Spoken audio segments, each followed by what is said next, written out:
Joining me on the podcast this week is the hilarious comedian Jon Stringer. You can see Jon all over the country as well as all over the world right now as he is touring on different cruise lines. Make sure you check out his website, jonstringer.com, to check out those dates and so you can see him in a city near you. Jon is one of these comics that when you watch him, you can't help but have a good time.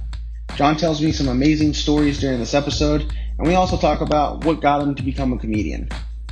I hope you guys enjoy. Hey, are you talking about back in the day? Nah, man. I'm talking about back in the day. Back in the day. Back in the day. Back in the day.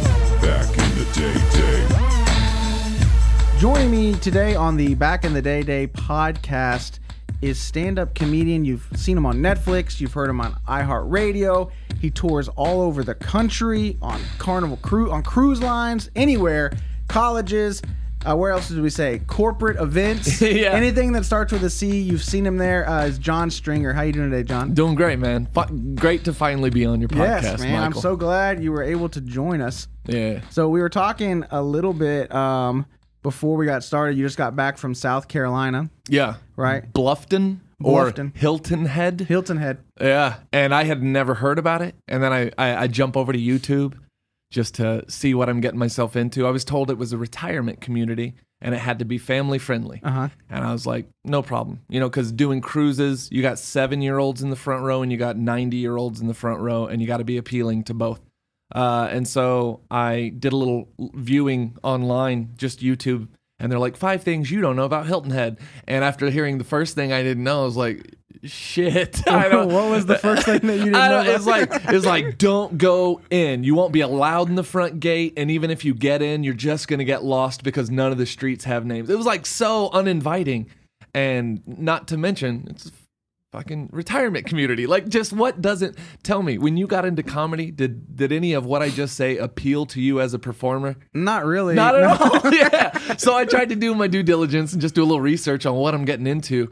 And the more I read, the more I was like, oh, they're not going to like my shit. They're not going to like my shit. Like, I can be clean and we can smile and charm our way through shit. But I was like, oh, let's just see what it's like. And as I told you, it was an 18-hour drive there. I took off in the evening. I love driving at night. I'll grab a couple hours of sleep if I find myself, getting a little sleepy. And then got there, 2 shows. They were great. I expected it to I swear to God, I was like, this is just going to be white people. It's only going to be old white people. And I don't know why that makes me less comfortable than being in a room where every race and every religion and all ages are represented. That makes me like just come undone, or not undone, makes me a little more relaxed. Come out of my shell a little bit. But I got there. They were already pre-drunk for like the 6 p.m. show. They had already played golf. They'd already been out on the beach, blah, blah, blah. So they came in with the best attitude and everything just felt like home run derby from the stage. So is that area, is it like condos? Is it houses? Or it's everything? Houses. Yeah, I would say more houses. I say you buy your house and lot. Okay. Within this expansive, I don't know, hundreds and thousands, I don't know, thousands of acres. So it's like a city within a side of city almost.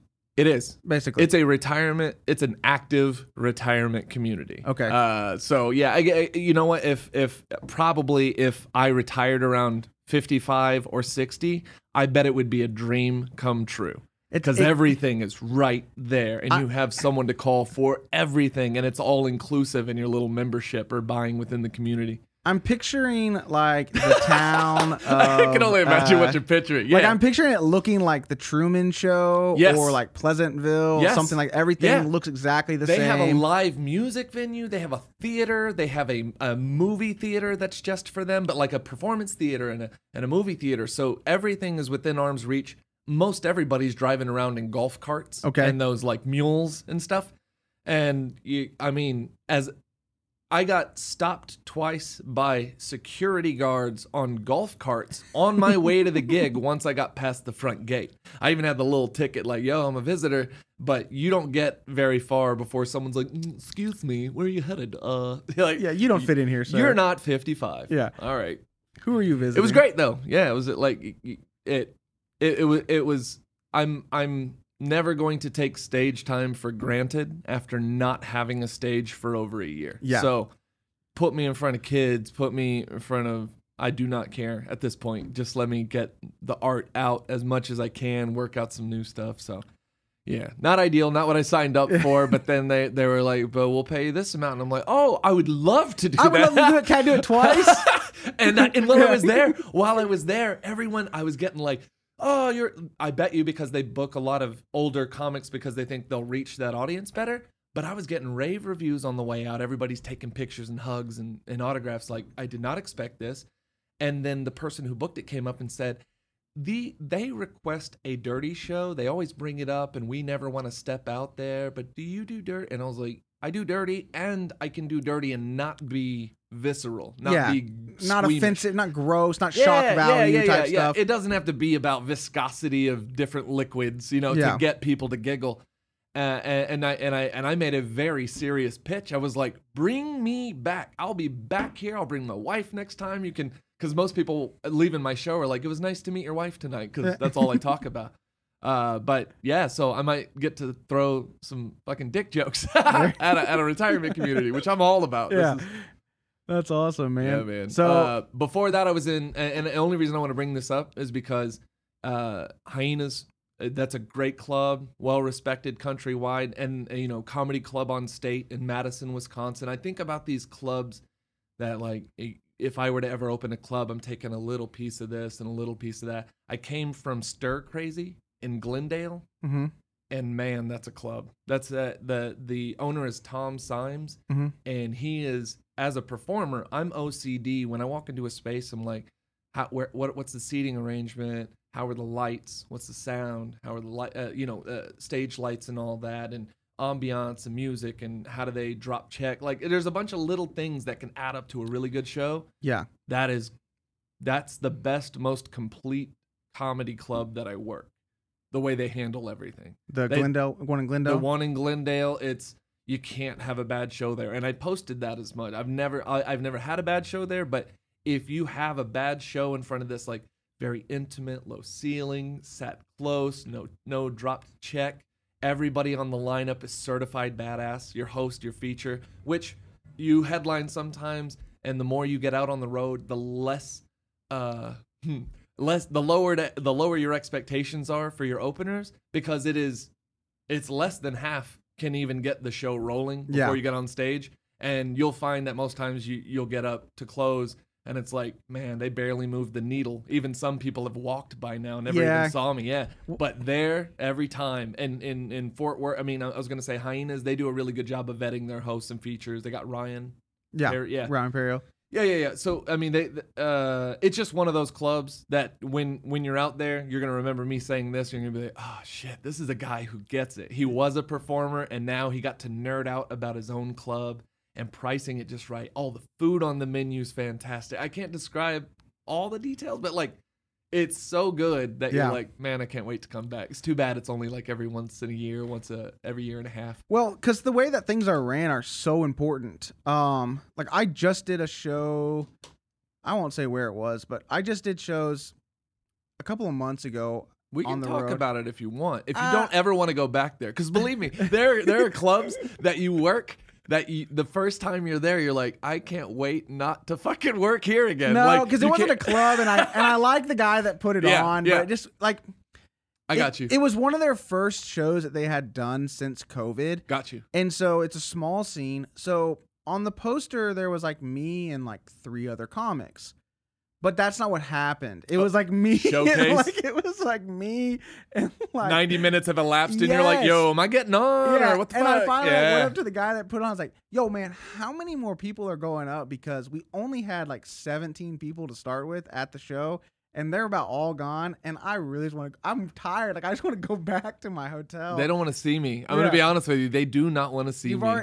So they had like, it was almost like every comic from their scene almost went up. Yeah. Before I went up. And so that can kill a show. Like, I find unless you go to one that sounds like the Valley.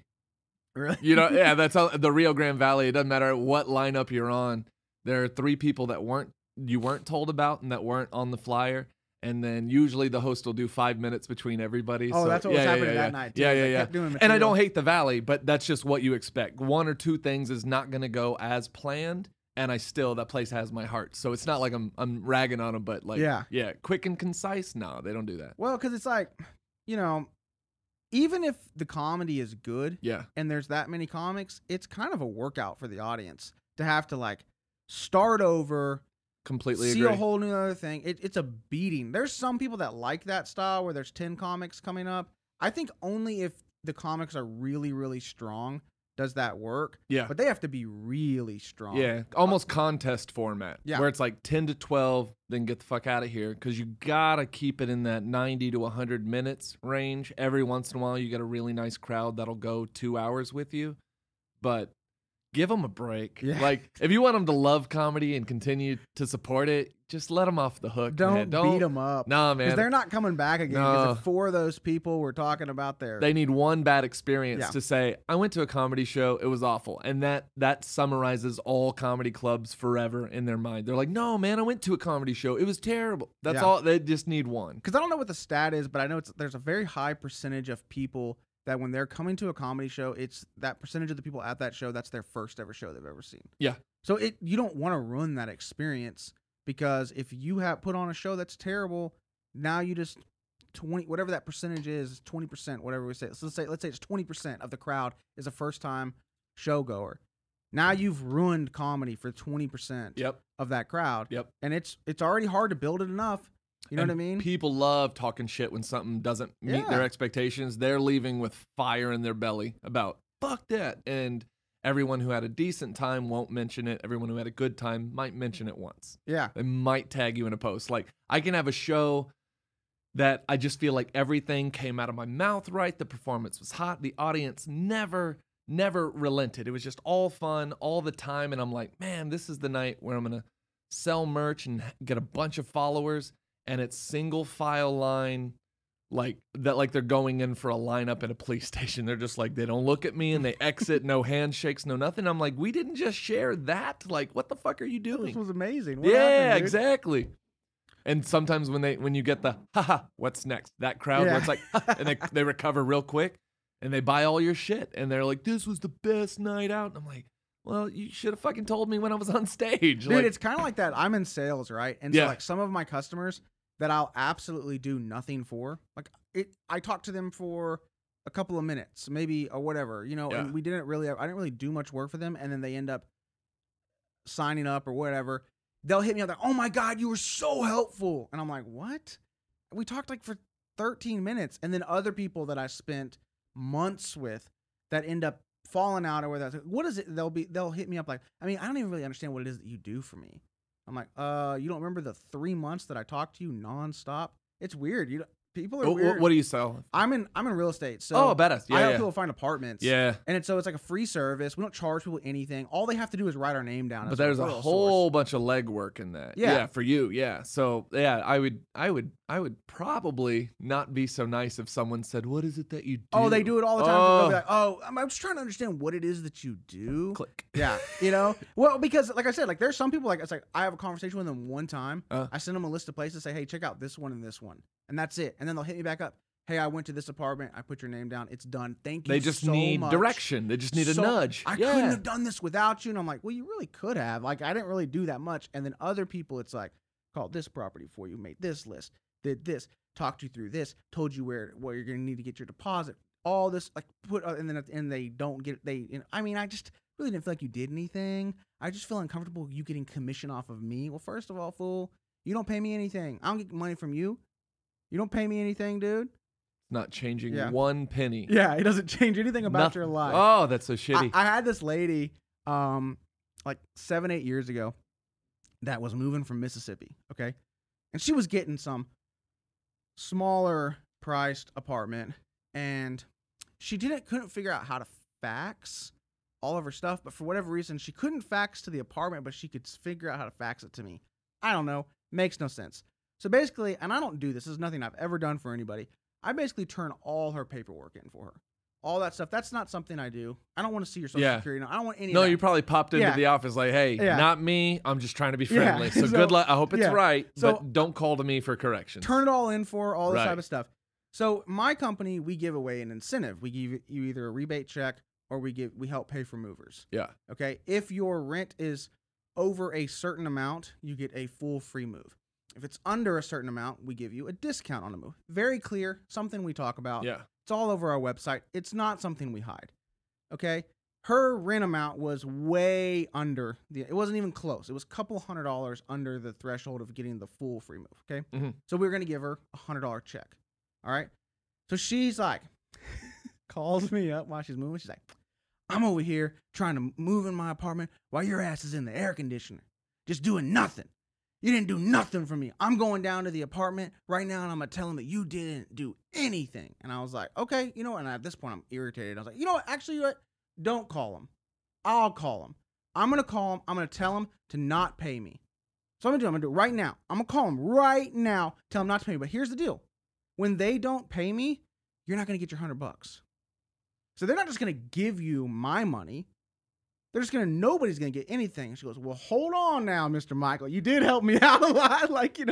Changed it immediately. Yep. I love that. I love that you got her in the pinch. That's funny. Okay. So how long have you been doing comedy for? Almost 10 years. In September, it'll be 10. 10 years? Yeah, yeah.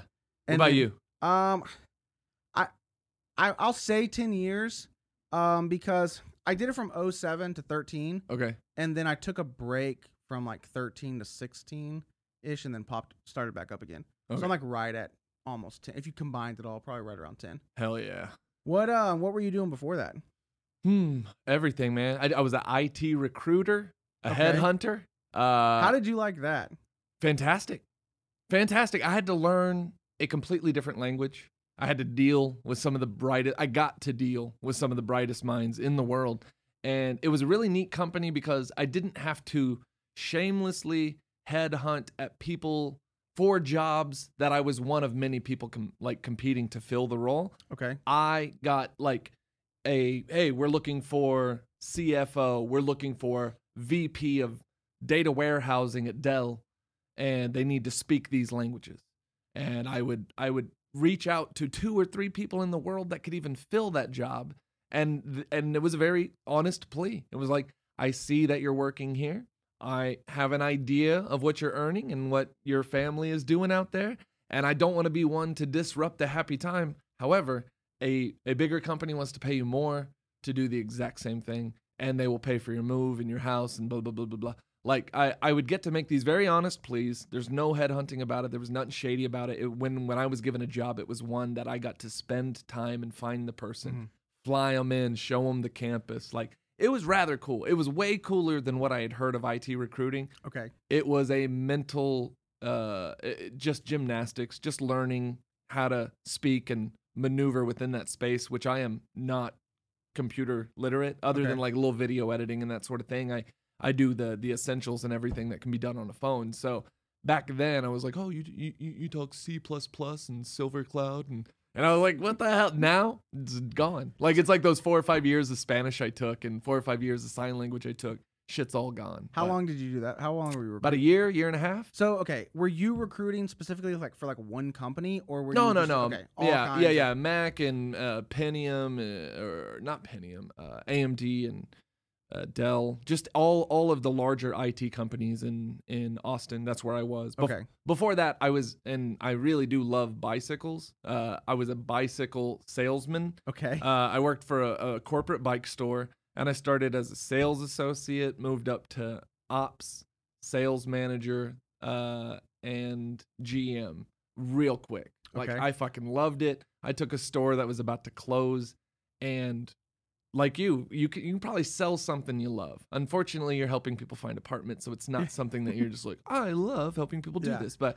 I rode a bicycle from Austin to Anchorage, Alaska with a big fundraiser group called the Texas 4000. Okay. You ever heard of that? No, I need to hear more about that. You will. Okay. All right. So I did that bike ride, and when I came back, all I cared about was bikes. I want to be on the road. I'd like to continue doing this. And so I went to a bike store and just kind of climbed the corporate ladder within the store. But it went from almost closing to being a flagship Like, we're rolling out this new generation. This is the Gen 4 store, and it's got all this interactive stuff. And I'm like, hell yeah. So we went from like bottom to probably mid in the country, but it was a store that was literally on its last breath when I moved in. So it was pretty bad. And it was easy to do.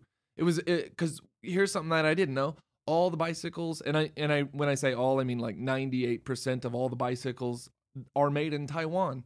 And they're more or less the same geometry. They're more or less the same layup schedule on carbon fiber, aluminum, titanium, whatever. So what you're really buying at, Trek and Specialized is the name, is absolutely the name. And so we were a corporate store and we had our own store brand. And I'm like, that is equivalent to that. And you're paying about $1,600 less for that. And we give you a credit card with you get all this free shit that comes with a helmet and blah, blah, blah. Yeah. So it was real easy. If someone came in and said, I want this, I'd be like, this is great. And please go out and shop. I'll be here. Go look around, go see everything, test ride everything, and tell me you can tell a difference between that 17-pound bike and that 17-pound bike. Dude, okay. What people don't understand about sales is that they don't realize that as long as you just tell the truth, you'll probably be First word to last.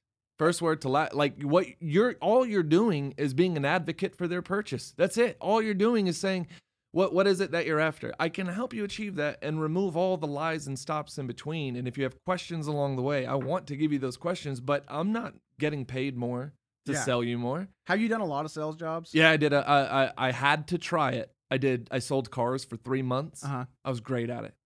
Dude. I was great at it, but I couldn't do the hours. 3 months, I was done. I just wanted to prove it to myself, but I probably made no less than like $6,000 to $7,000 a month for 3 months consecutively. However, I was not willing to be anywhere for 60 to 70 hours a week. Yeah, dude. Okay, I sold gym memberships the last summer before I graduated college, and that was my whole thing. Was like I couldn't lie to people. Like, that was like we had a gym membership that we sold to people or that we presented to people after we toured them around that did not exist. So when we would sit down with them, we'd sit down and we'd show them what the gym membership, and it was like $199 sign-on fee and $39.99 a month. That gym membership did not exist. The point of it was to say some outrageous thing and have them sit there and go, oh, I don't want to spend that. And you'd ask them, which one bothers you more? Is it the monthly or is it the sign-on fee? Oh, it's the Foursquare. Yeah. That you do at a car dealership. Yeah, and they would say, oh, I don't really like that sign-on fee. And like, hey, well, you know what? Let me see what I can do. I got you. Let me go talk to my manager. Man. And so the hardest part for me is that we had a gym membership that was $0 sign-on fee and $29.99 a month. Right? Like if they got you down far enough, you could give them that. I just gave them to people that up front. Yeah. I would be walking around like, hey, here's the deal. We're going to go back to my desk right now. There's going to be this whole dog and pony show they're going to make me do. Just keep saying no. I'm grateful for people like you. And then we're going to get you in for $0 and $29.99 a month. May I know the gym? It's LA Fitness. Oh, yeah. One of the good ones. But that price doesn't exist anymore. Not anymore. Oh, my this God. Was 11, 12 years ago. Yeah. And that's so cool. I did the same thing. I would sit down with someone who they like this F-150 with these options, 4-wheel drive, and I would say, like, if this is legitimately the color, make, model, year, engine, if this is the combination of things that you want, and you want to make a move on it, then offer this because this is what we own it for. And they will easily sell it for what we own it for because they get paid in bulk. If they hit a certain bonus number of selling 40 or 60 or 80 cars in a month, they hit bonuses with the corporations, and that's where their main source of income is. You think holding 1,000 to 1,500 to 2,000, that means bullshit to them. It really does. Yeah. So I would inform them. I'd be like, this is legitimately what we own it for. If you offer them this, or sometimes even like 5 to 10% less than this, they get desperate and they just want to move it. And don't move on this price. We don't have to run your credit. If you tell me it's good and blah, blah, blah, then you should do this and you should be expecting under 3% annual. And they're like, is this a trick? And I'm like, no. No, I'm just telling you the truth. Yeah. I don't want to be here for 3 hours. I'll bring you a printout of the sticker price, and I will tell you where the inflation is. And if you want used, I'll show you what we own it for, and you can offer them 5% over. Used is different, but you can offer them 5% over because That's basically the price of processing it into their ownership, getting it cleaned, doing a few services, and putting it back on the lot. Like, yeah, fucking offer them just like that. Yeah. And I moved units. I don't think there was a month where I didn't sell 10 to 12 cars, and you hit bonuses at 8 or 10 or, Yeah. you know, and some might have really good ones, but that's why I was getting all the bonuses, hitting the 6 to 7. Yeah. I had this one customer come in one time that when I first started, I was maybe like a week in, and I put the whole thing down. I said $199, $30, and this is before I started telling people that you could get. And the guy goes, "Sounds perfect, man." And I was like, "I'm here for like 5. I don't know what to do because it doesn't even exist in our computer. There's that membership doesn't exist." And I was just like, "Okay, yeah, dude, give me a second. Let me do some paperwork for you." And I go, "Oh, dude, I just got an email from my manager. Looks like we have a special going on. You're getting like $99 for $39." And he was like, "Sounds good, bro. Sign me up." Just didn't care. Yeah, he didn't care, but it was just like, I mean, a lot of shicey stuff. We had this assistant manager that I did fuck one guy, and I want to tell you that I totally held a huge commission on him because he came in flexing like he knew more about cars than I did, and I just couldn't stand his arrogance. Continue. I'll come back to it. We had this one. Okay, at first I had this really cool assistant manager, and he's who I worked with the entire time. And then he got promoted to a GM at another store. Yeah. So they bring in this other guy, and he's like, if you've ever seen the stereotype of a cheesy salesman, that's him. He has a Lexus. He's wearing pinstripe pants. He's got a tie clip on. No one else is wearing ties. Like, we didn't have to wear ties. Yeah. Why are you wearing a tie, dude? Right? He had a tie. His hair was slicked back. This was before, like, not parted, just slicked back, just you know? pulled over. It was like, why do you drive? You can see sunspots under it. I know what you mean. Bro, you selling gym memberships. Why do you have a Lexus like that? Okay, and so he pulled me aside. He's like, "Hey, man," and I was like, "Okay." He's like, "You want to know how to make a little extra money?" And he goes, "Let me show you something." He shows me. He goes, "Every single time you sell a membership, add the towel service on it, bro." And he goes, "And let me tell you something." He looked around. He goes, "We don't even have towel service at this location." And I go, "What?" And we made a percentage of the He's money. embarrassing himself, but it's also so you just get a film in your mouth listening to this guy. Like, so slick. I'm like, "What do you make? Like 27 cents commission on that? Because it's $5. Exactly. You know, he's like, "It adds up, bro." No, it doesn't. No, it doesn't. Like, You fucking idiot. I bet you he's still an assistant manager there. Hasn't moved up yet. There was a guy who came in. So I sold for Ford, and I loved everybody that I worked with. Almost fought one other sales guy because I actually knew someone he was selling to, and I went and said hi to them. I wasn't trying to take a person's sale. Like, I went to high school or college. I was like, "What's up, man? Oh yeah, you're in good hands. All right, take care." And over at the sales desk, he's like, "Don't ever talk to my customers again." Okay. And I went, "Hey, when you're finished, we're fighting. You and I are going to fight. There's no way out of it. I'm going to beat the shit out of you for the way you just talked to me." I was like, disrespect is something I never disrespect people. It makes me uncomfortable when I stand up for myself. But this was a guy who was like, "Don't," and I'm like, no, you give me no definitives. We're grown men. Don't talk to me like that. And I was like, it sets me off. But like, one time I was at the dealership and a customer came in and everything that he said was just a little off from what the actual facts were. He's talking about the engines and displacement and horsepower to torque and everything was just off. So I'm like, all right, he just thinks he knows. It's like when someone's like, "Yeah, just replace the rotor fluid." And I'm like, all right, you don't know what you're fucking talking about. And he's like, "Nah, man, I need something special, man. I need something a lot of power. I need something blah, blah, blah." And we had just gotten this Mustang in that was 2 years old and only had 18,000 miles on it. And he had custom red leather interior added to it. He did a full stainless steel MagnaFlow exhaust. He upped the cam. He did. He added some sort of computer just to unlock some of the government shutoffs, whatever. And then he replaced his entire roof sheet metal with a thick piece of glass, tinted glass. The whole roof, imagine, all glass, not panoramic, not moonroof. From the 4 pillars, a whole piece of glass that was dark enough to look like it was metal from the outside, but from the inside, you can't stop the sun from coming in and creating a greenhouse effect. The AC unit couldn't keep up with the fucking hot. It would get to 120, 130 degrees inside the car while you're driving it. And you just have AC in your face, but the rest of your body's cooking slowly. On fire, yeah. Yeah, and he's like, the guy who brought it in, he's like, "Just a bad idea. You know, it's a good looking car. I love driving it at night, But the minute the sun came up, even the earliest point, I would be burning alive, sweating. It was disgusting. I got to get rid of it. And we gave him like next to nothing. Like he probably bought it the year prior for $35 and probably put $5 to $10 in it, rims and tires, all that shit. And so we probably buy it to him for $18 because we're like, we got to find a home for this. You understand? You know how trade-ins are. They're garbage. And so we just took it at less than half of its value. And the guy came in just flex. And I was like, hey, if you're not afraid of something that is used, but I mean immaculate, I wanted to steer him over here. And it was overcast that day. And so it was a perfect time to go out and take a test drive. And it fucking rips and it shifts perfectly. And suspension had been dropped just a little bit. It came across as a very mean, capable car. The roof needed to be replaced. And that was an expensive fucking process. And I ended up holding something like 9.5 in commission on one sale. So my take of it was almost half of that. Mm-hmm. So just like $4,000 to $5,000 on a single car because I fucking hated this guy telling me how it was going to go, telling me what cars were, telling me what his percentage, telling me what the price should be.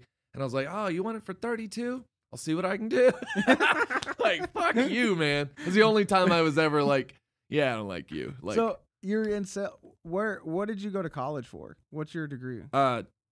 Same as you. Oh, I don't know if you were a drama major. I was a drama major. Yeah. So I got to be fair, I am 12 hours from finishing 2 degrees. Okay. So technically not a college graduate. Okay. My wife likes to point this out. So what were you going? Electronic media and directing. I finished everything but 2 science credits and a math credit. That's where I was with my degrees. And I was working in, I was doing some reality shows and stupid shit, but more behind scenes and camera and editing, road manager, that type stuff. No comedy. Comedy didn't enter my world until I turned 30 and I tried an open mic randomly. Where did you go to school at? I went to Texas State University, and they have a really good drama program. It's it's not accredited or anything. You're not getting like equity points or anything, but there I was able, it was small enough and I knew, the dean and I knew my teachers and they really just like, I went there for the directing for TV, film, all that. Okay. But they let me run a sketch comedy show once per semester, the Jon Stringer Show. And it would sell out 2 or 3 shows in a row, people sitting in the aisles, and we take all that money and donate it to a teacher who had passed away. Okay. Larry Hovis, do you know who that is? He's an actor. Do you remember the show Hogan's Heroes? Yeah. He was the only actor on that show, real goofy, kind of smaller in stature, blonde hair, blue eyes, but they let him go. They let him improv in most of his scenes. They're like, here's basically the information we need covered, but Larry, do your thing. So he was one of our teachers, older, and he ended up passing while I was there. But we whatever money we did raise, it was like $5 or $7 tickets. We just kick it all back to that and leave it in the program. But I got to do straight up sketch where it was live video, hour and a half to 2 hours of just what, Saturday Night Live, Kids in the Hall, that type of shit. That's cool. Yeah. And I went, and I think that pushed me into stand up because you can't rely on other artists to help you accomplish anything. Yeah. And you get what you pay for. To be fair, you were an actor as well. So if I needed you to be a part of skits and, hey man, I wrote this script, will you look at it? You'll look at it on par with what I'm paying you. You know what I mean? Like you might pull it out, you might print it out and look at it on your drive to the shoot. And that's the quality of shit I was getting. Yeah. And I was like, all right, so stand up is sketch comedy for one. Yeah, no. I see everything in a cinematic. Everything that I see is played out in a scene. And so a lot of that transfers into my stage. Did you do theater in high school? Yeah. Well, so just minimal. Like I wasn't. I heard you.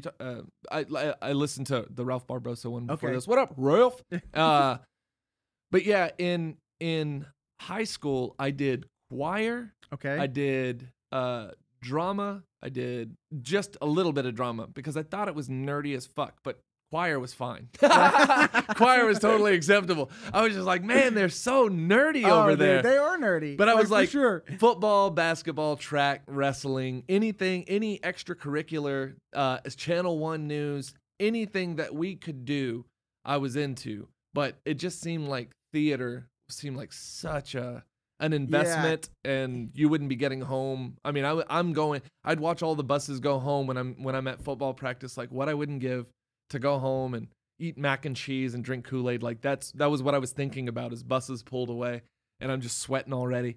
But theater kids would still be crammed in there rehearsing an hour and a half to 2 hours after practice. I'm like, I got home like at 8 o'clock. Fuck every all single that. night. It's going to be ill-attended. Yeah. Like nobody cares. I was such a dickhead, but a lot of my friends did it and are very, very talented. I wish I had gotten in it earlier. Yeah, and like you say that, like we got lucky that we got out at like 7:38 because fourth period was our theater, and we would rehearse during fourth period. So we got an hour and a half rehearsal in. Then we would have like a 15-minute break, and then we would go from like 4:30 to like 7:30 every single night. Yes, it was. I saw. The commitment was above what and that's what I found is true. I don't know. I'm sitting amongst 3 adult men. Do you think you were as good at anything as you thought you were? No, right? Not at all. I'm so disappointed in reviewing, even as like being a boyfriend and a son and a student and an athlete and of any kind. Even the sports like wrestling really made sense for my body type and my physicality. Like everything worked.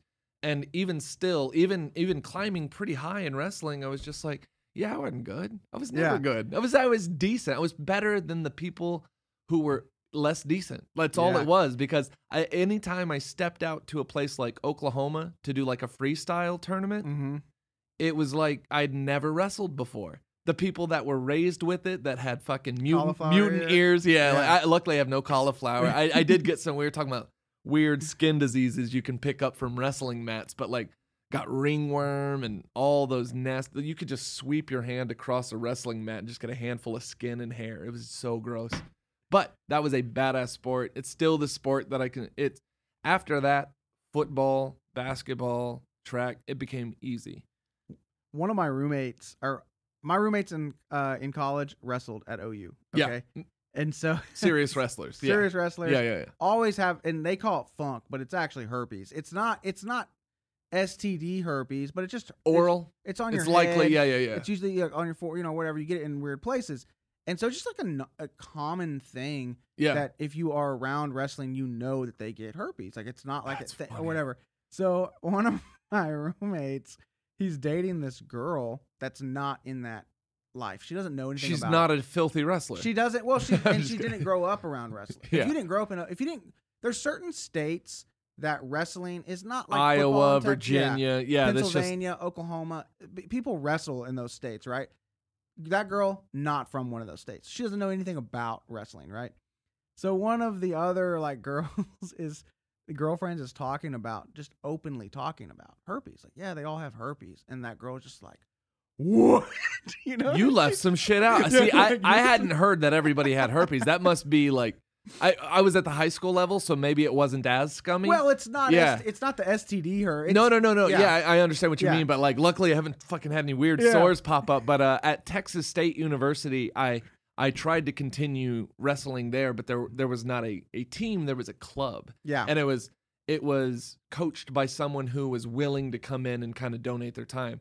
He was badass, but he didn't know anything about mat maintenance and anything like that. So they rarely got rolled up properly. They rarely got cleaned. And so after maybe 8 weeks into the first semester, I just knew I had better things to do with my time. Dude, like I was just like, this is nasty. Pretty nasty. These people aren't serious about it. Like there was no plan. Like if you wanted to go to tournaments, we would have to carpool and stuff. I was like, there's just no backing by the university. So if I get hurt, I'm just not interested. There might be now, but I know when I was in college, there was not a single NCAA wrestling program in Texas. What? Oh, yes. There might be UT now. as well was a club. Yeah, I everybody's used to know a those club, guys. right? And so one time, I think it was UT Arlington brought their club team to Oklahoma and wrestled like the actual, and it was just bad. They got to I mean, it was just so bad. I'll give myself a little credit. At 160, I must have been the strongest 160-pound wrestler in our state.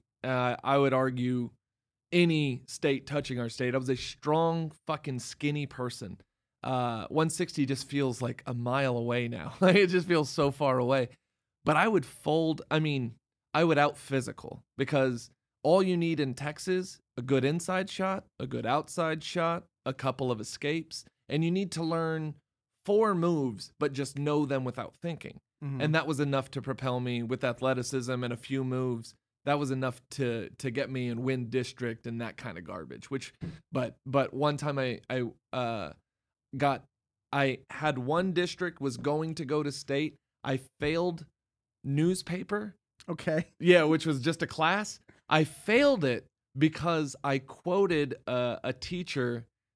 I wrote this whole article, and all I was trying to do, my friend Patrick Conway, I wrote an article about a friend of mine, a personal friend, and I just fabricated facts about him, about he volunteers and he helps out at the, like children's shelter. Like, I just made him look like a saint. And I wrote this whole article, and he's like busting through the article. And the whole idea was to get this motherfucker laid. That was the whole point in the article, to have the whole school read an entire column story on Patrick Conway. And we buttered it up and we made him look like a champion. It was a good photo, busting through the print. But I quoted a teacher who had left the school the year prior, and someone sent her the article, and she said, "I never said that." The quote was, "When I think of a perfect student, I think of Patrick Conway." It's a stupid quote that I just made up. Yeah. I made up the whole fucking thing. But Yeah. that little thing was hearsay or fabricated. And so they gave me a 50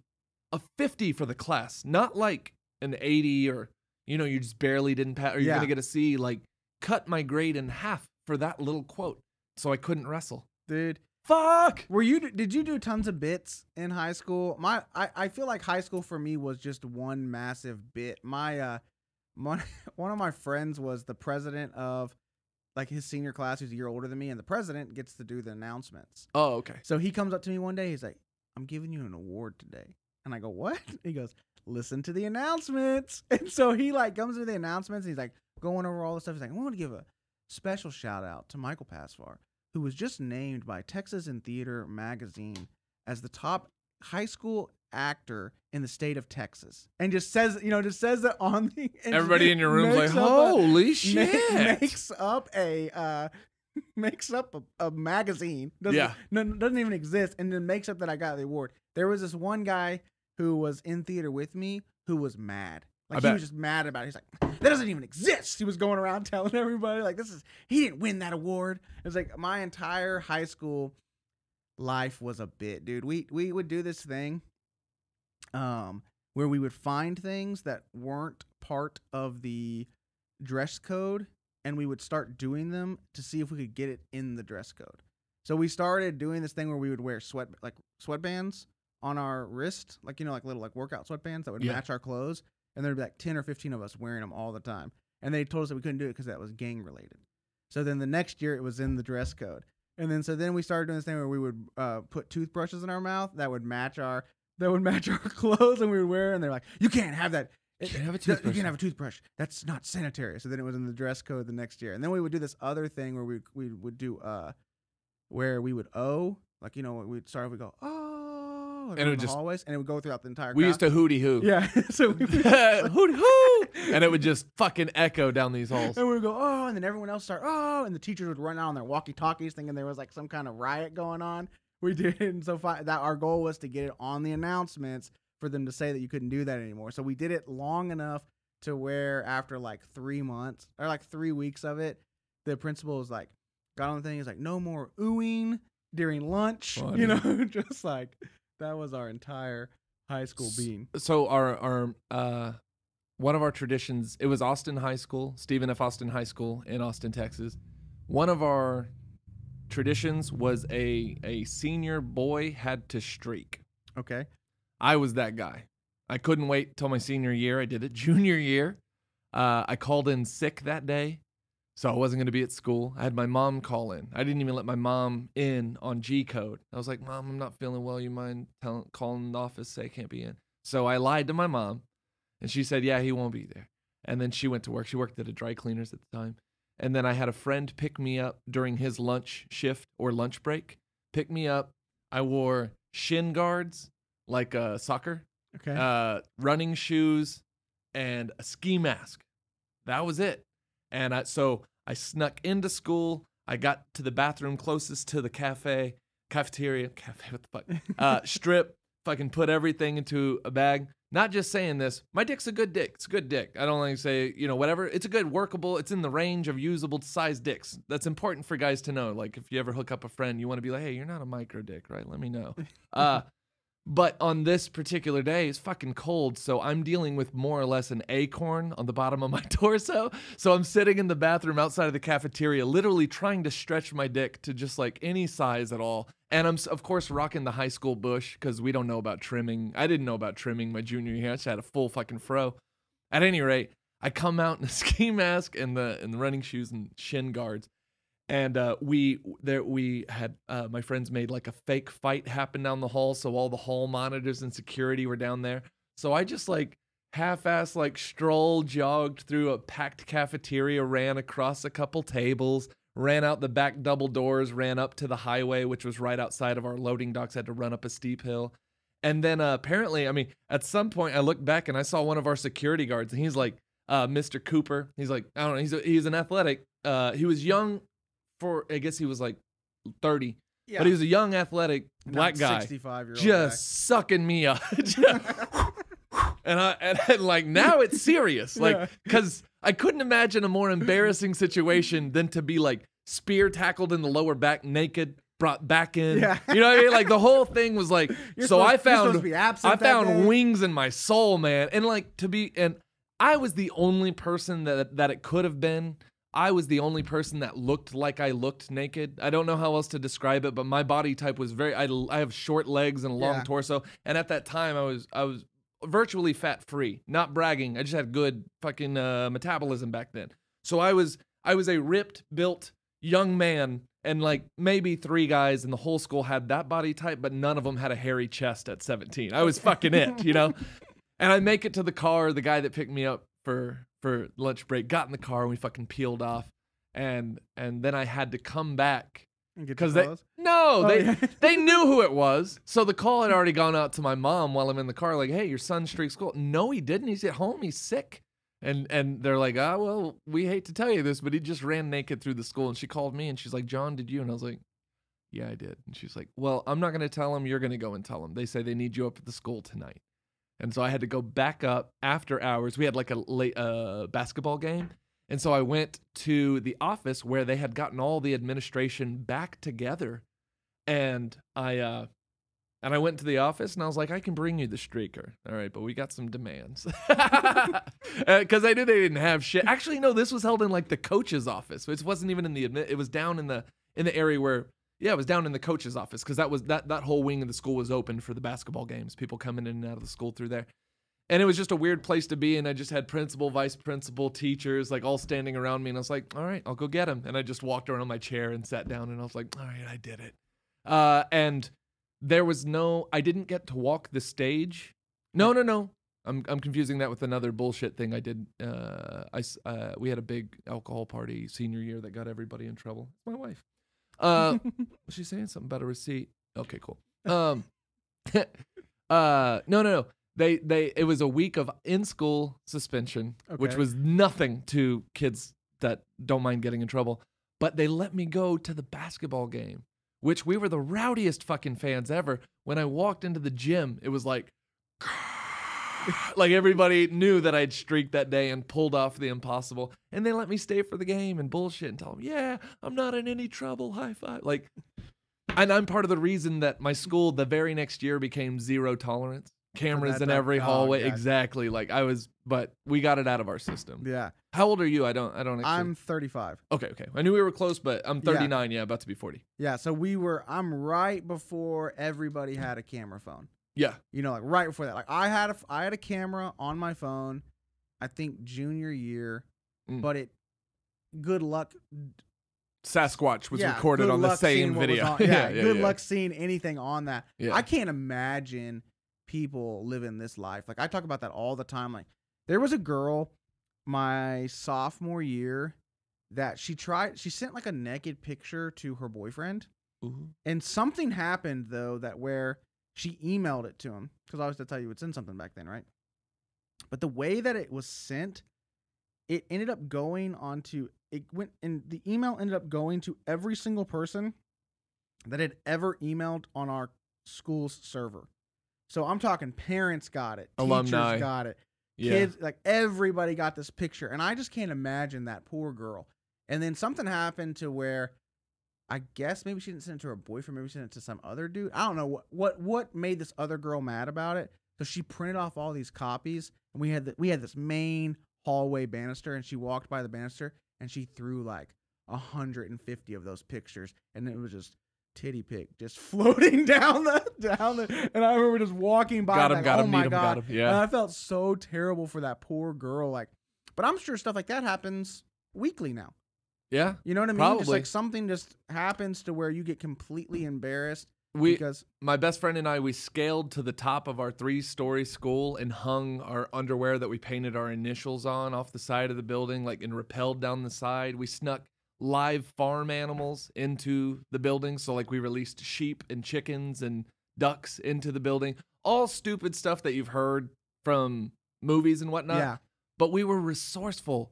Like when we wanted to get something terrible done, my friends were like, I can do that. I got a sheep. Like I got a sheep guy. Like we were able to do that. And we ran the morning announcements. Like the kids that were doing the most bad had their hands on everything. Yeah, we were we were just a class of people doing bits. Yeah. Like, you know, like no one remembers what their class quote was, right? No one remembers. I do. I know my class quote was because it makes no. It's funny. Good. So everyone has the class quote to some deep thing, and then it's by Aristotle, right? So ours was to infinity and beyond. Nice. And so, like in our hallway, at the main hallway, because I substitute taught there after I graduated, and in the main hallway.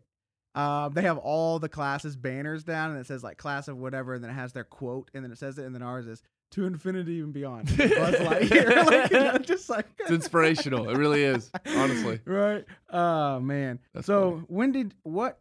Go to high school, go to college, then you end up, you know, doing different sales jobs. You're doing the IT recruiting. What eventually got you into stand up? So I give this guy a lot of credit, and we're still friends. His name is Obi. He's a buddy of mine that lives out of Austin, and I saw, just perusing Facebook, he posted his first 5-minute open mic set. And I would never, when you think about your circle of friends, I would never think that this was a funny guy. Like, no offense to him, he's great. I even have him saved in my phone as Obi Awesome, because he's always just been an incredible guy, very positive. He can dance. He's like the life of a party, but when it comes to speaking, he's always been soft-spoken, a little bit withdrawn, and so he never has like come out swinging with the joke where I'm like, fuck yeah, Obi. But then I watched his 5-minute set, and it wasn't half bad. He obviously prepared and wrote it down and rehearsed a little bit, and it was good. He was getting a good response. He got laughs on everything, and he posted, hey man, first open mic, you guys check it out. And then the competition in me is like, oh, man, I'm fucking hilarious compared to that, like just in my head. And it was something where they say never meet your heroes. It was like I never wanted to try comedy and disrespect it. Not to be too stereotypical, but hearing my dad and I would listen to like Red Fox, Pryor, Carlin, Robin Williams, you know, and just listening to those albums and the sound that they would elicit from my dad, just the powerful, boisterous laugh that could fill up the entire household, could probably be heard from the neighbor's house. My dad had one of those laughs, and you know, Eddie Murphy could get it, and I was just like I loved comedy. To me, it was the highest art form there was. So Eddie Murphy, like I could meet Sandra Bullock and be like, nice to meet you, Sandra. But if I were to meet Eddie Murphy, I'd be like, oh my God. Like I put him on a different level. So anytime I ever met a comedian, even if it was just like, I think I just caught a comedy show one time and just talking to the host outside of the club while he's taking a smoke break, I was like, you did awesome in that. You did great. Like this is before I ever considered doing it. But I saw my friend Obi's 5 minutes and it was good. And that made me immediately write out in long form a story I had told that I know is funny. And my first open mic wasn't bad. It might have been the most vulgar.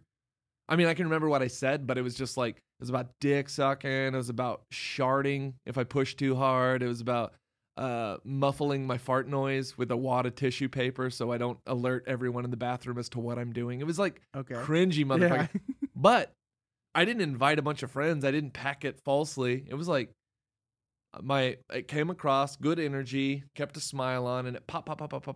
I ran my time. But I got hooked, and I will say it wasn't until like my 4th or 5th open mic where I had a bad set. Okay. And it was no problem at all having a bad set. Like, it sucked. Yeah. Fuck it. Right? I'm always trying new stuff. I used open mics for what they were. I only did open mics for about 6 months before I recognized that it was really just an opportunity for other people to put you in a pecking order. That's what it felt like. Okay. I felt as a new comic, I wasn't trying. I definitely came out too loud, too proud, too fucking like, no one's going to tell me I haven't been funny my whole life. And I had been doing sketch comedy, and I was known as a comedian amongst everyone. I it wasn't like I was a stand-up, but I was always the funny guy. Yeah. And I always thought like, hey, you're the funniest until I get into the room. I had a real competition in me. And so stand-up was like the perfect forum to push myself. I want to be the only thing this audience remembers. Doesn't matter if you see 20. I want them to walk out thinking, that one guy. And so that was my motivation early on, and you can imagine how that went over with the established comedians. Yeah. Physical? Dude. Fuck off physical. Nobody likes physical. And then when it started working, the additional hate that I got. And then I would try to always kill them with kindness. Like my approach to everything is it's a choice to be mean. Matter of fact, it's a lot of effort to be an asshole. It's so easy to be nice. And I was always nice. And then I just started looking at people that were so comfortable being mean and bully. And I'm like, I think there's something psycho about them. Yeah. Because my heart rate goes into the red when I'm just like, I don't think you should talk to me that way. Like standing up for myself. Anyone who can be comfortable being a dick, especially to someone not in the same shoes, but going down the same path, trying to figure out the same hard industry. Yeah. No one's giving good advice. Comics with good advice are like old women with recipes. They're taking that shit to the grave. Like, how'd you get in that club? Oh, someone brought me in. Yeah, like there is good, repeatable advice. And seeing you perform, I know this sounds funny, but when I see someone perform and do well, and you did well start to finish, it was a very solid act. You're very funny. Thank you. Good writer. You already probably know this, but your smile is gonna get you out of 99% of the shit you say. So I urge you to push the boundaries more. Your smile, I'm telling you, he's got a great smile. I was watching that and I was like, this guy could say anything and flash that smile afterwards. Cause it's just so friendly. Just know that you have that in your tool belt. What were we talking about? Oh no, I stopped doing open mics because I saw it was the same people doing the exact same jokes leading up to the funniest person in Austin contest. So they were rehearsing 12 months to do 5 minutes and then not make it to the next round. And then I get to hear them for a whole nother year work the same 5 minutes. Yeah. I'm not exaggerating when I say this. That's my fucking perception is reality. I went and I just listened. It's garbage. It was so frustrating. I'm like, I thought these were opportunities to work on shit. And I was probably trying some of the more far out shit. There wasn't a topic I wouldn't touch. Also cringy. But after about 6 months, I was like, this is a fucking waste of time. I had gotten to the finals and the funniest person in Austin within my first 6 months of doing stand-up. They hated that. I was the antithesis to anything they were trying to develop out there. Well, nobody likes anything different than what they think it's supposed to be, right? Yeah, the setup, punch, and stare facing forward. Don't touch the mic if you don't have to. I'm running and sweating, and then I did the funniest in South Texas and got third in that, and then I did Last Comic Standing in Corpus Christi and got like first in that, all within my first year, and that is all that I needed to start a career. And any comic listening to this, that's the truth. Granted, it's one state, but now in 3 contests within the first 12 months, at least some of the bigger names and a lot of comedians in a lot of different scenes know who I am, have seen what I do, and now I'm getting on showcases. Now I'm being offered host sets. And the pressure I put on myself, as I'm sure you do too, and if you don't start, if you book me as a host, I'll drive out there. This is going to be a loser financially for me, but I'll drive out to Arizona and I'll host for you this weekend. But in my own mind, I am literally trying to behead the feature.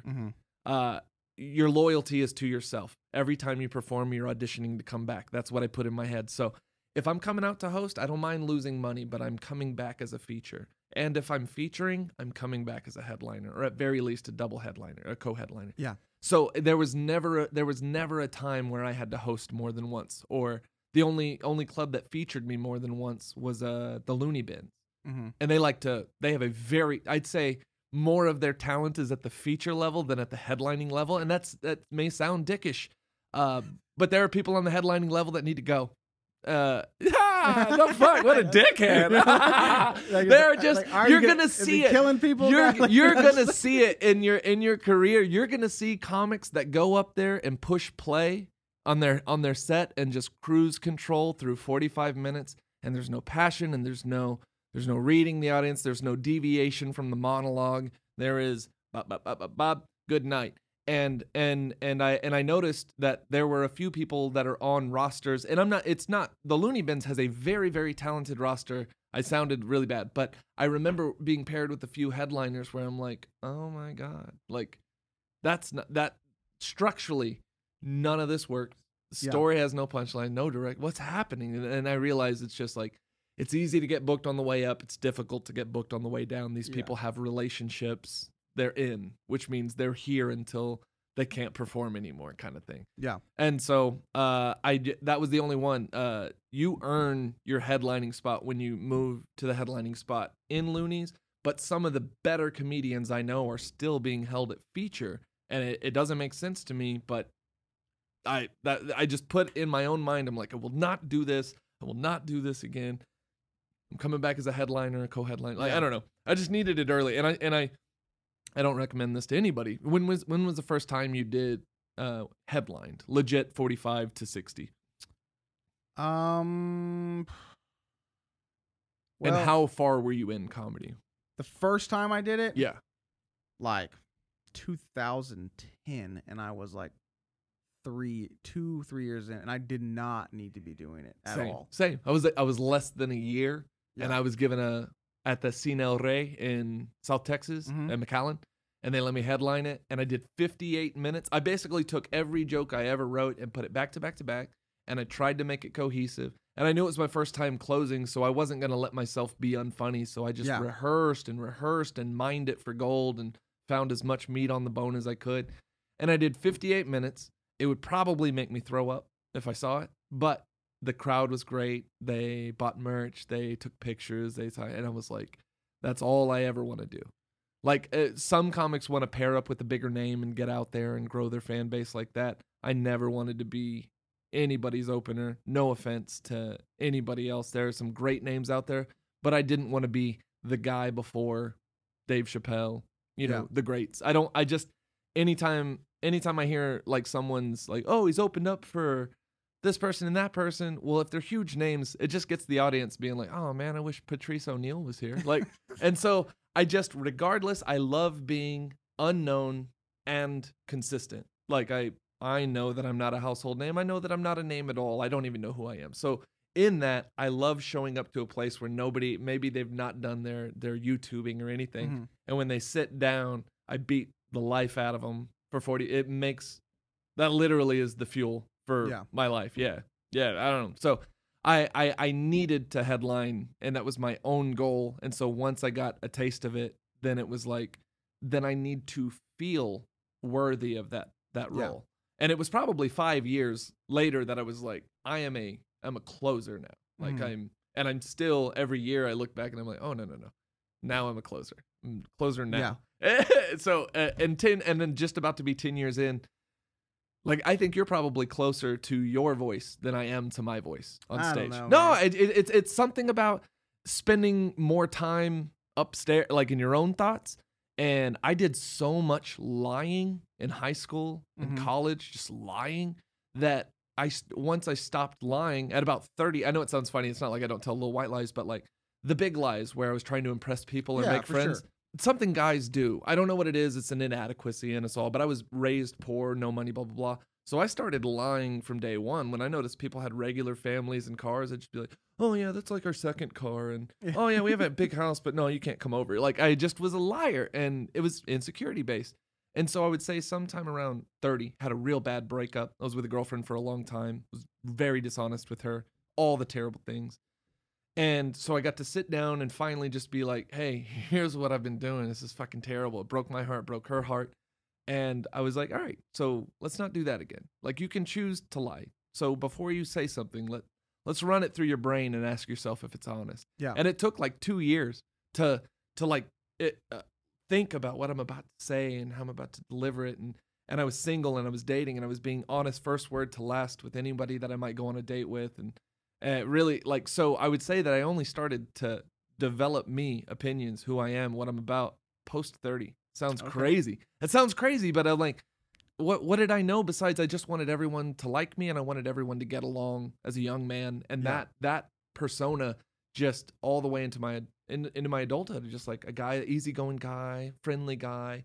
Oh, don't be mad. Like, please like me also. Yeah. Like, it was just so sad. So now it's like, yeah, honesty set me free creatively, set me free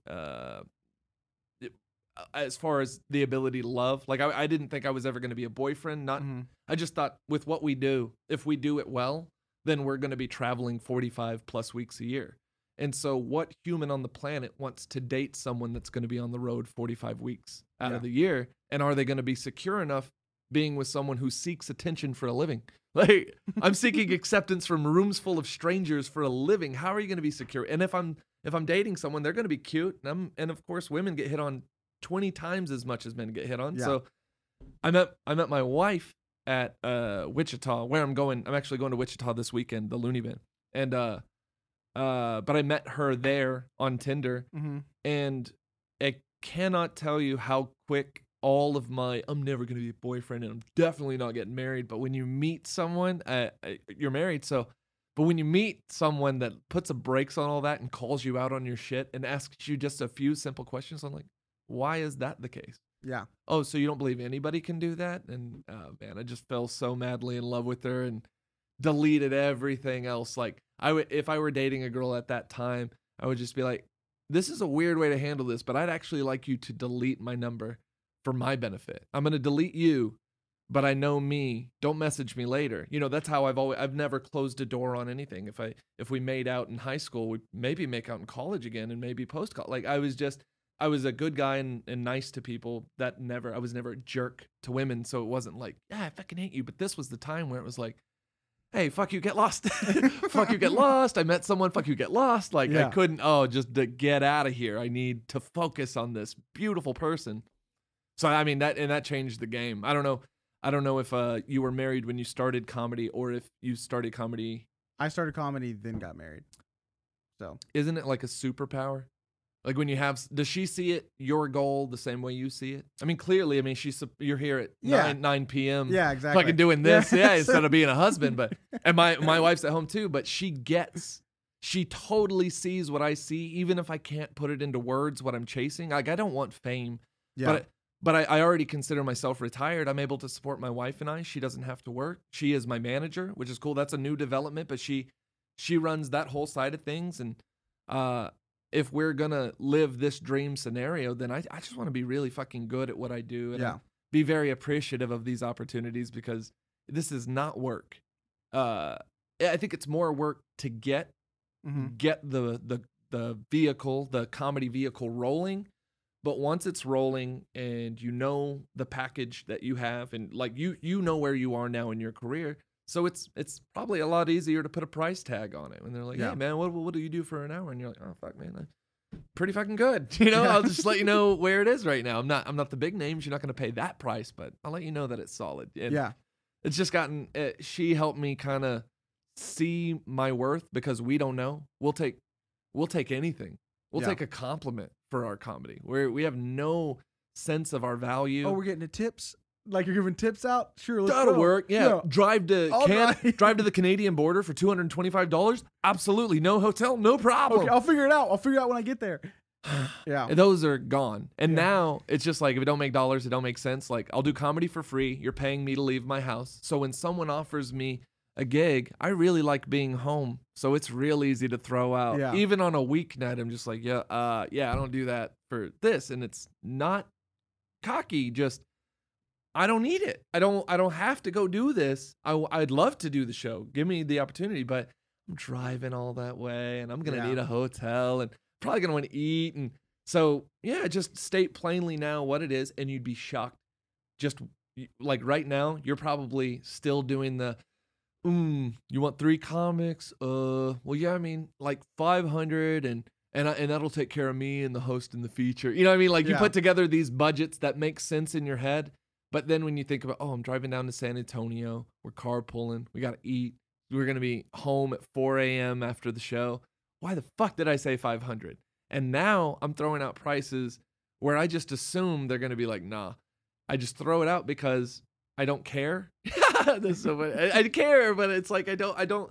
This isn't the gig that's gonna make or break, and that's something. That's a perspective. It's like, this gig isn't building anything in my career. It's just a little bit of money. So how badly do I want that opportunity? That's really all it is. So I just throw it out, and I'm getting no returns, no haggling.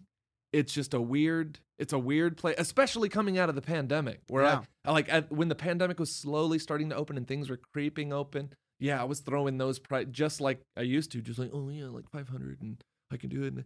And then it was like a month later, Texas was like, hey, fuck all these rules, do whatever you want. And I was like, oh yeah, well then my prices are back, y'all.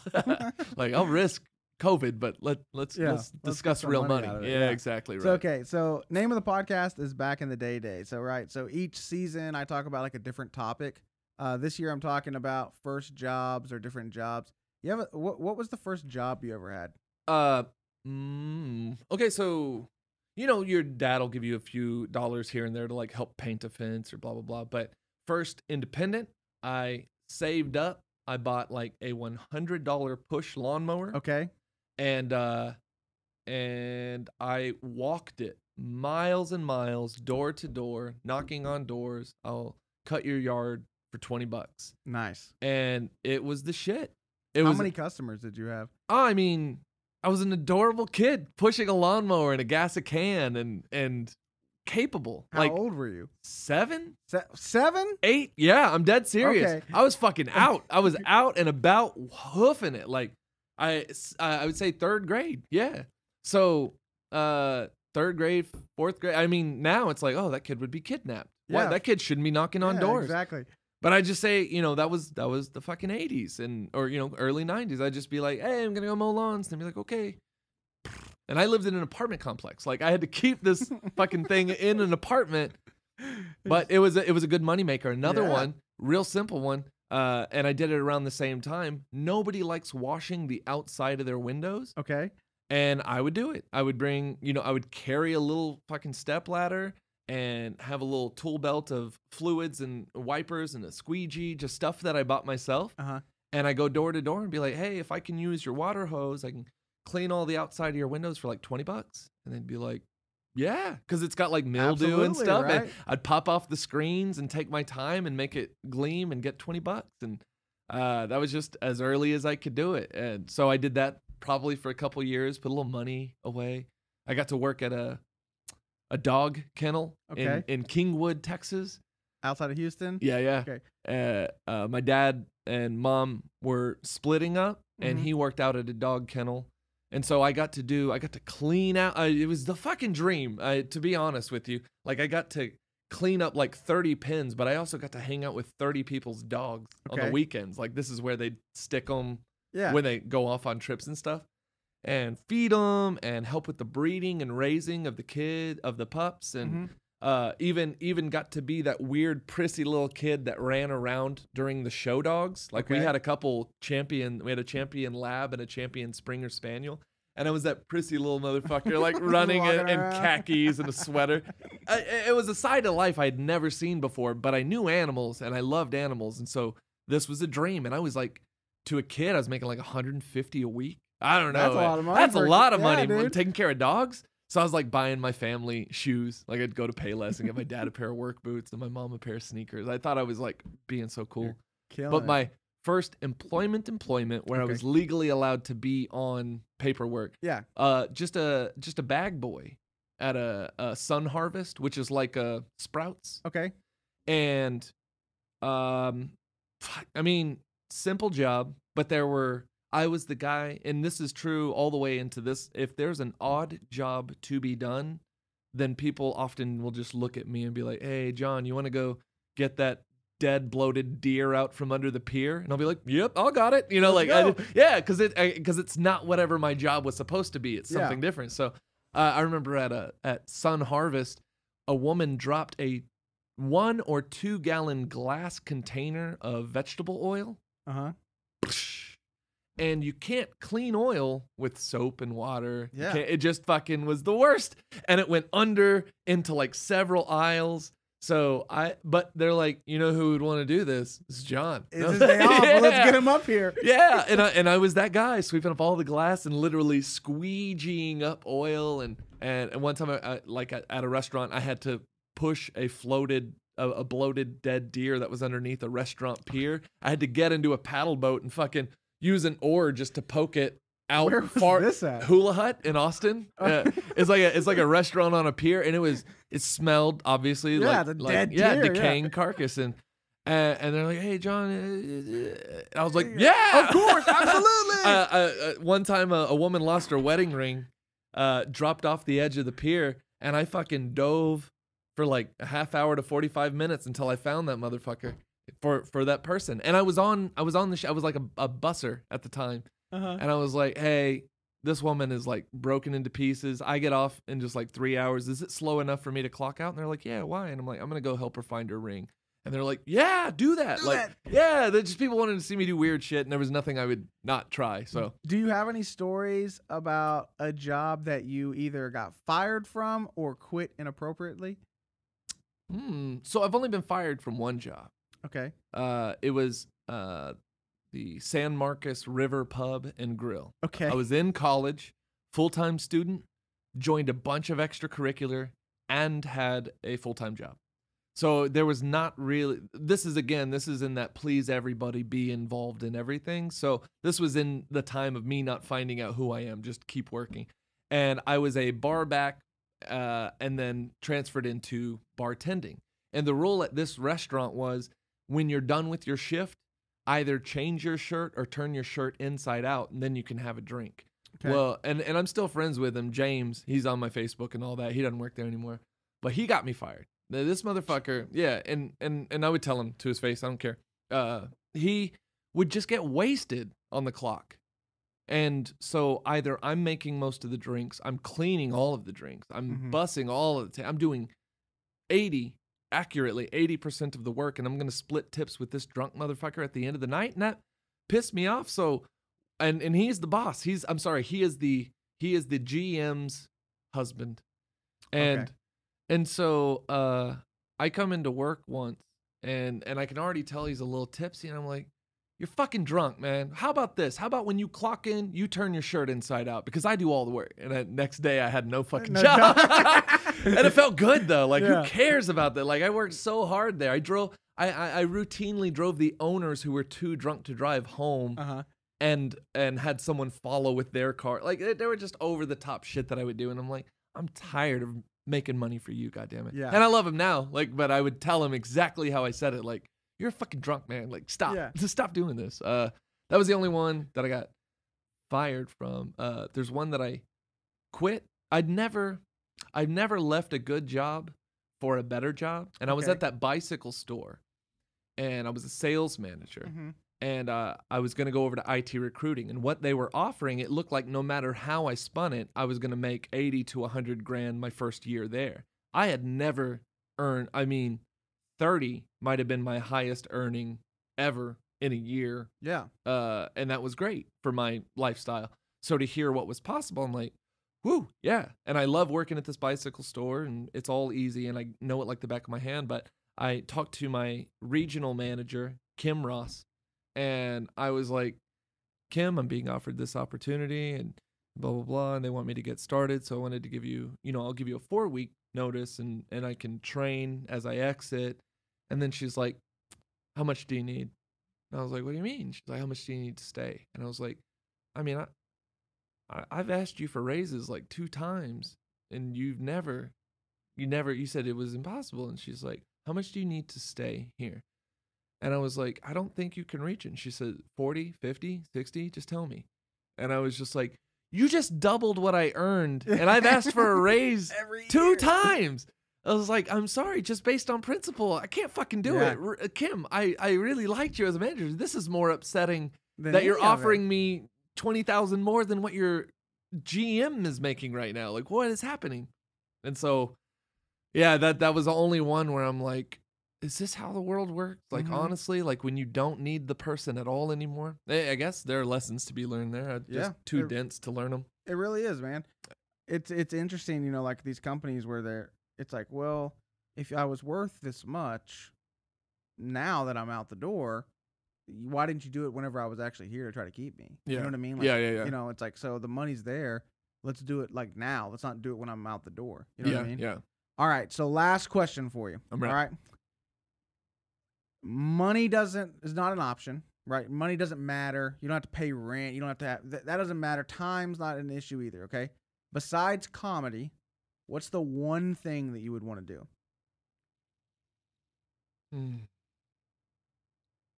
Man, it'd be hard to pass up on what Anthony Bourdain was doing as a more or less an adventurer, master chef, interviewer, reporter.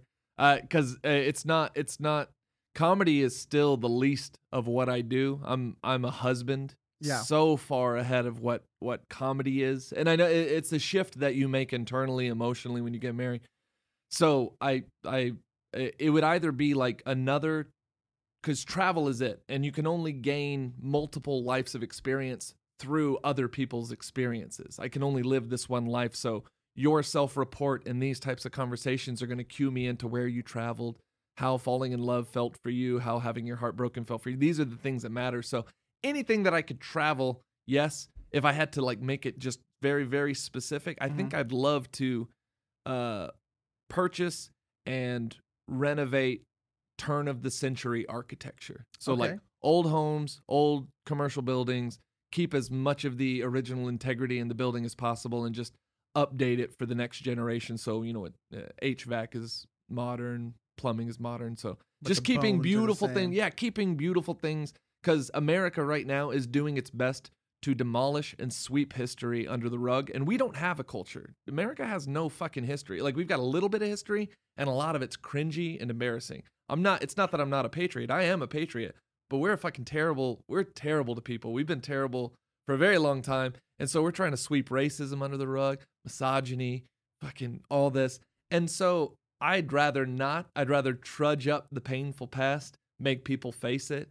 And some of it includes these buildings. Some of it includes these structures. They're trying to be like, yeah, that used to be like a, that Greenwood in Tulsa. Trying to think of I can't think of its nickname right now. Black Wall Street. There are still buildings that weren't demolished on that day. And I think it's very important that some people moved in, grabbed and renovated what was left standing and kept the original structures there. So we can't turn a blind eye to what happened there. Yeah. Fuck yeah. Don't want to forget. So yeah, as much of back when we cared, back when we put the time and effort to make something unique and built it for 300 years, now everything is kind of just pressed together. KB Homes and no offense to KB, it takes sponsorship. Oh wait, you have a cool sponsor, don't you? You have a Fresh Air Matters. Fresh Air Matters. Yeah. I got double. Your name got to say double on this episode. What up? Fresh Air Matters. Fresh Air Matters. Trying to get those toxins out of my house. But I think that's extremely important too, because old houses breathe and stuff like that. They really no AC is going to be perfect. No plumbing is going to be perfect. And I was just thinking about oh shit, it's more toxic in my house. When I heard you read that off, I was like, fuck, we got to crack a window, girl. Yeah. So, all right, John, man, this has been a lot of fun. Seriously, great fun. Where can people find you? JonStringer.com. You'll find all my social media there. If you're not willing to go to JonStringer.com, which so many people don't even crack open your phone, at Jon J. Stringer, JonJStringer, Jon J. Stringer. And that's my Instagram and I think Twitter, probably. Yeah. they'll But I find got my schedule up there. I think I got bookings all the way out to February. Not booked solid, but I know where I'm going to be. So if you're wondering if I'll be in your city or state, like I'll be in Wichita, Kansas this weekend. So come see me there. That's where I met my wife. But Nice. yeah, man, I'd love for y'all to follow my career. I just recorded a couple hours, so I'll be dropping little clips on my social media there, and trying to record a third hour in a more unique media, in a way where, I don't know, I'm just excited about some projects. Awesome. And what I'm trying not to do is talk too much and just be like, oh fuck, he's just dropping back to back to back. That's what I want.